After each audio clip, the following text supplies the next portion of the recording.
ప్రభువునందు ప్రియులారా, బాగున్నారా? ప్రభు అయిన యేసుక్రీస్తు నామంలో మీకు వందనములు, శుభములు తెలియజేస్తూ ఉన్నాను.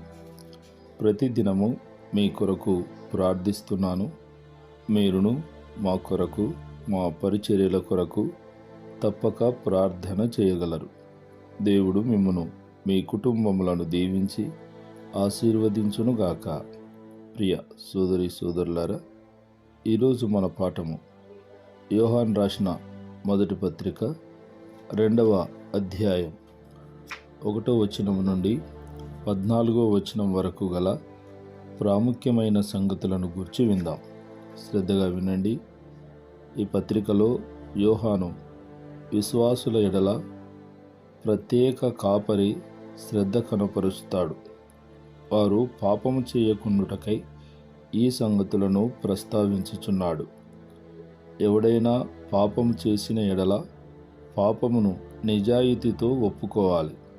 ఎందుకనగా యేసుక్రీస్తు అను ఉత్తరవాది, అనగా ఆదరణకర్త, న్యాయవాది మన పక్షమున వాదించుటకు, విడిపించుటకు తండ్రి యొద్ద ఉన్నాడు.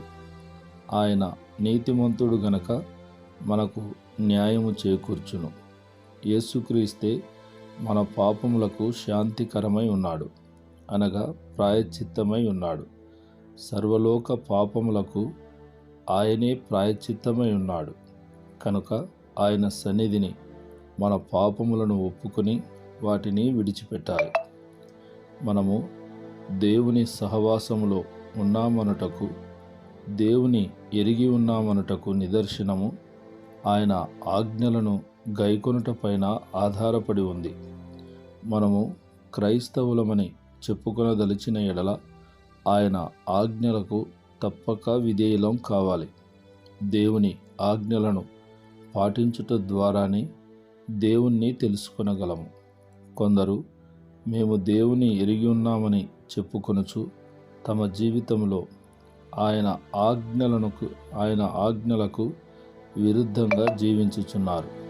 దానిని బట్టి వారు దేవుని ఆజ్ఞలను గైకొనుటలేదు. అట్టివాడు అబద్ధికుడవుచున్నాడు, అతనిలో సత్యముండదు. అబద్ధాలను చెప్పేవారిలో సత్యము, అనగా క్రీస్తు ఉండడు. దేవుని ఆజ్ఞలను, వాక్యమును గైకొన్నామనుటకు నిదర్శనము పరిపూర్ణ ప్రేమ కలిగి ఉండటమే. దేవుని ప్రేమ అట్టివారిలో పరిపూర్ణమగును. ఆయన యందు నిలిచి ఉన్నామని చెప్పుకొనువాడు ఆయన జీవించినట్లు జీవించాలి. ద్రాక్ష చెట్టులో నిలిచి ఉంటే ద్రాక్ష ఫలములే ఫలించాలి. క్రీస్తు యందు నిలిచి ఉంటే క్రీస్తు జీవిత నడవడి మన నడవడిగా అలవర్చుకోవాలి. దీనిని బట్టి మనము క్రీస్తునందు ఉన్నామని తెలుసుకోవచ్చు. ప్రియులారా, పాత మరియు క్రొత్త నిబంధన యొక్క ఆజ్ఞలను గురించి యోహాను ప్రస్తావించాడు. క్రైస్తవ విశ్వాసులను యోహాను ప్రియులారా అని ప్రేమతో సంబోధిస్తున్నాడు. ఆయన ఆజ్ఞాపించినవన్నీ ప్రేమతో అని జ్ఞాపకం చేస్తూ ఉన్నాడు. పాత కొత్త ఆజ్ఞలను గురించి ప్రస్తావించాడు. 2వ అధ్యాయం 6వ వచనంలో చెప్పబడిన ఆజ్ఞ క్రీస్తు తన శిష్యులకు ఇచ్చిన ఆజ్ఞకు సూచనగా చెప్పబడి ఉండవచ్చు. క్రీస్తు వారమని చెప్పుకుని వారు క్రీస్తు జీవించినట్లు జీవించాలి. ఈ ఆజ్ఞ పాత నిబంధనలో చెప్పబడినది గనక పాత ఆజ్ఞగా తలంచి ఉండవచ్చు. దీనిని గూర్చి క్రైస్తవులు మొదటి నుండి వినినవారే గనక అది పాతది.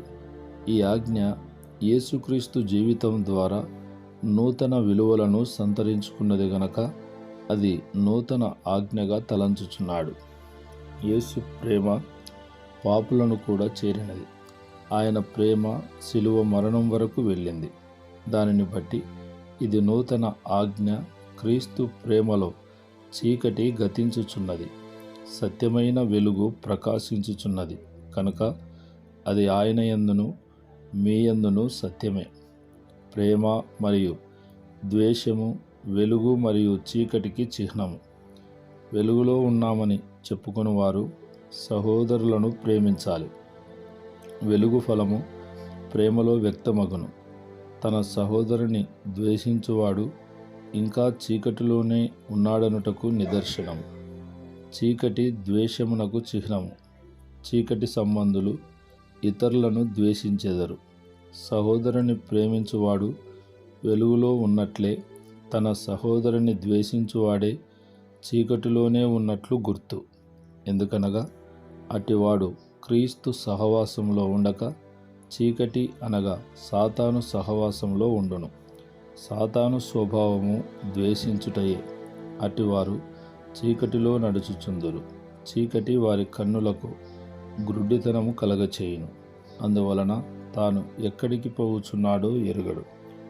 ప్రియ సోదరి సోదరులారా, మనము ఏమై ఉన్నామో, మనకు దేవుడు ఏం చేశాడో జ్ఞాపకం చేసుకోవాలి. ఈ వాక్య భాగంలో కనబడుతున్న అద్భుతమైన సత్యాలు చిన్నపిల్లలారా, తండ్రులారా, యవనస్తులారా అని వివిధ వయసులకు చెందిన వారిని సంబోధిస్తూ వారు ఏమై ఉన్నారో, వారి కొరకు దేవుడు ఏం చేశాడో జ్ఞాపకం చేయుటకు యోహాను రాస్తున్నాడు. చిన్నపిల్లలారా, ఆయన నామమును బట్టి మీ పాపములు క్షమించబడి ఉన్నవి. దేవుడు వారిని క్షమించాడు, విశ్వాసులుగా అంగీకరించాడు.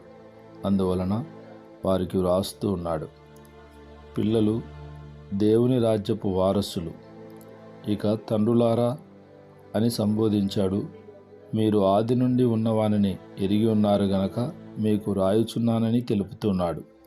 వారు క్రీస్తుని ఎరిగిన వారు, తెలుసుకొనిన వారు, ఆయనతో ఆత్మీయ అనుభవం కలవారు. యవనస్తులు దుష్టుని జయించి ఉన్నందులకు వారికి వ్రాస్తున్నాడు. యవన కాలంలో వచ్చే సాతాను శోధనలను వారు జయించి క్రీస్తు బిడ్డలు అయ్యారు. మరికొన్ని సంగతులు రేపటి పాఠంలో మనము విందాం. ప్రార్థన. జీవము గల దేవ, పరిశుద్ధుడా, మీకు స్తోత్రములు. ప్రతిదినము శ్రద్ధ కలిగి ఈ మాటలు వింటున్న మా ప్రియ బిడ్డలను, వారి కుటుంబములను దీవించి ఆశీర్వదించమని ప్రార్థిస్తున్నాను. అనారోగ్యం చేత బాధపడుచున్న బిడ్డలను ముట్టి స్వస్థపరచండి. వివాహ వయస్సుకు వచ్చిన యవన బిడ్డలకు వివాహ కార్యములు జరుగుటకు కృప చూపమని యేసు నామములో ప్రార్థిస్తున్నాము తండ్రి. ఆమేన్, ఆమేన్.